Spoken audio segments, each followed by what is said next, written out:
न्यायालय बाल कल्याण समिति के सदस्य को मिली धमकी। कानपुर देहात के रूरा थाना क्षेत्र के चिलौली गांव निवासी विश्वनाथ एक नवजात शिशु को कहीं से बाहर से लाकर उसका अनाधिकृत रूप से अपने यहाँ लालन पालन कर रहा था। न्यायालय बाल कल्याण समिति को बाहर से नवजात बच्चे को लाने की जानकारी हुई तो बाल कल्याण समिति की टीम ने मौके पर पहुंचकर नवजात बच्चे को विश्वनाथ से लेकर बाल संरक्षण गृह लखनऊ भेज दिया। विश्वनाथ से नवजात बच्चा छिन जाने से आक्रोशित विश्वनाथ ने एक वकील के माध्यम से बाल कल्याण समिति के अध्यक्ष और सदस्यों को देख लेने की धमकी दी। धमकी से डरे समय बाल कल्याण समिति के अध्यक्ष ने धमकी देने वाले आरोपियों के खिलाफ और उन्हें सुरक्षा मुहैया कराए जाने को लेकर एक पत्र जनपद के पुलिस अधीक्षक को दिया। बाल कल्याण समिति द्वारा भेजे गए पत्र पर कई दिन बाद भी कोई कार्रवाई नहीं होने से बाल कल्याण समिति के अध्यक्ष सदस्यों के साथ जनपद के पुलिस अधीक्षक कार्यालय में पहुंचे। पुलिस अधीक्षक BBGTS मूर्ति से मुलाकात कर घटना से अवगत होने कराया गया।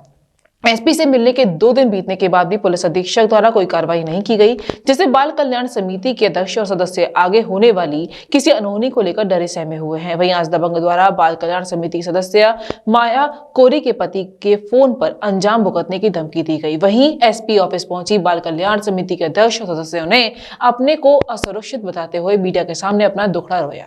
क्या नाम है आपका, क्या पद है? मैं माया कोरी, CWC कानपुर देहात। अच्छा, क्या समस्या है जो आप लगातार एसपी कार्यालय के चक्कर लगा रही हैं? एक 21 तारीख को हमने एक बच्चे को शिशु गृह भेजा था, जिसको एक महिला चिलौली से रूरा थाना के अंतर्गत जो आता है, वो महिला पाल रही थी 4 महीने के बच्चे को। तो वो नाजायज तरीके से पाल रही थी। उस बच्चे को सुरक्षा की दृष्टि से उस बच्चे को हमने शिशु गृह लखनऊ भेज दिया।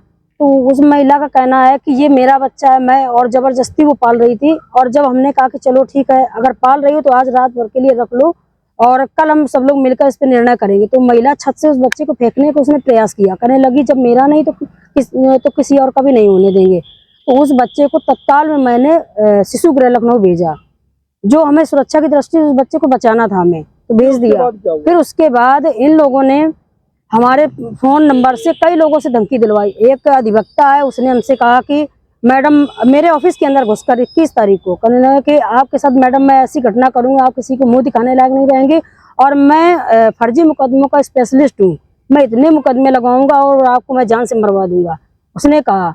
और उसी के द्वारा और जो बच्चे को पाल रहे थे उन लोगों के द्वारा मेरे पास अभी तक कई अनगिनत फोन आ चुके हैं। धमकी दी जा रही है कि आपको हम जान से मरवा देंगे, उस बच्चे को वापस कर दीजिए। अच्छा, इतनी धमकी मिली तो क्या कभी पुलिस से शिकायत की आपने? शिकायत की 22 तारीख को एक लेटर हमने अपने ऑफिस के द्वारा भेजा एसपी साहब को, उस पर आज तक कोई भी कार्रवाई नहीं। कल बल्कि हम एसपी साहब से मिले भी पर्सनली, तो उन्होंने कहा कि मुकदमा भी लिखवाएंगे और इस पर आपको सुरक्षा भी मुहैया कराएंगे। कोई सुरक्षा नहीं आई, कुछ भी नहीं। आज मेरे हस्बैंड रात को ट्रेन लेकर टुंडला पहुंचे थे। मेरे हस्बैंड अभी रनिंग रूम में सो रहे हैं, उनके पास एक फोन गया है, उससे उन्होंने कहा मेरे हस्बैंड से कि मैं तुम्हारी पत्नी के आज शाम को मैं ऐसी हालत करूंगा जो देखने लायक होगी, आपने मेरे बच्चे को वापस करवा दीजिए अपनी पत्नी से। तो हमें ये नहीं समझ में आ रहा कि एसपी साहब हम लोगों की मदद क्यों नहीं कर रहे, क्यों मुकदमा नहीं लिख रहे हमारी सुरक्षा को लेकर। जब हम इतने असुरक्षित हैं तो आम पब्लिक कैसे सुरक्षा में कैसे है। और मेरे पति एक तो हजारों लोगों को ट्रेन लेकर वहां से आते हैं जाते हैं। जब मेरे पति इतना परेशान है, कोई बात ऐसी अगर हो रही है तो हजारों लोगों की जिंदगी दांव पर है यहाँ मेरे पीछे, क्योंकि उनको लग रहा है कि हमारी पत्नी असुरक्षित है। तो इसलिए हम एसपी साहब से यही चाहते हैं कि हमारी सुरक्षा हमको मुहैया करवाई जाए और हमारे जो भी हमारे यहाँ जो और सदस्य हैं हमारे यहाँ और अध्यक्ष हैं, इन सबकी सुरक्षा को देखते हुए कुछ न कुछ कड़े कदम ऐसे उठाएं जो कि मुकदमा भी दर्ज कराएं और उनके खिलाफ कार्रवाई भी करें। क्या मामला है जो आज एसपी ऑफिस से आए? मैं नामिका मिश्रा, अध्यक्ष कानपुर देहात बाल कल्याण समिति से हूँ। अच्छा, एसपी साहब के पास क्यों आई थी, क्या है मसला? एक 21 तारीख का मामला आया था, बच्चे का 4 महीने का बच्चा है, वो उसको जो है लेकर के बहुत बवाल हो रहा है। और उसको एक छोटा सा बच्चा था, उसको जो है दूसरा कोई लेकर के उसको पालन पोषण कर रहा था। 4 महीने तक उसने किया है। जब हम लोग को अज्ञात जो है लेटर आया है हमारे ऑफिस में, तब पता चला है कि वो बच्चा अज्ञात है और उनका बच्चा नहीं है जिन्होंने पालन पोषण किया है।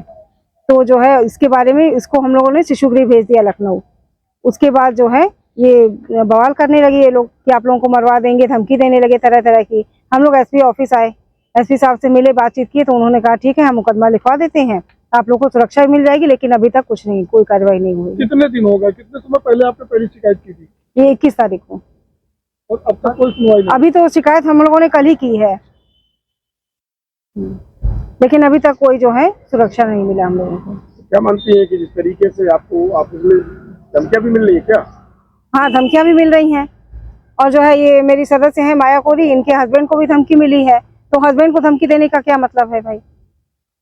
हस्बैंड को तो नहीं धमकी देनी चाहिए ना। अब घर परिवार में सबको जो है इस तरह से इन्वॉल्व किया जाएगा तो फिर अगर कार्रवाई हो जाती तो क्या ये तो कार्रवाई अगर हो जाती तो धमकी नहीं मिलती, वो लोग पकड़े जाते और कोई धमकी नहीं देता। फिर तो क्या मानती है एक भी अगर पकड़ा जाता तो भी कोई धमकी नहीं देता, किसी की हिम्मत नहीं होती धमकी देने की। तरीके से आप बाल कल्याण समिति के अध्यक्ष हो, वहाँ बैठ रही है और बराबर इस तरीके की धमकी आपको मिल रही है, तो क्या मानती है अपने आप को कि हम असुरक्षित? हम लोग असुरक्षित हैं और क्या। लापरवाही किसकी मानते हैं कि शिकायत के बाद भी कोई एक्शन नहीं है? अब जो है कोई सुरक्षा नहीं दे रहा है हम लोगों को।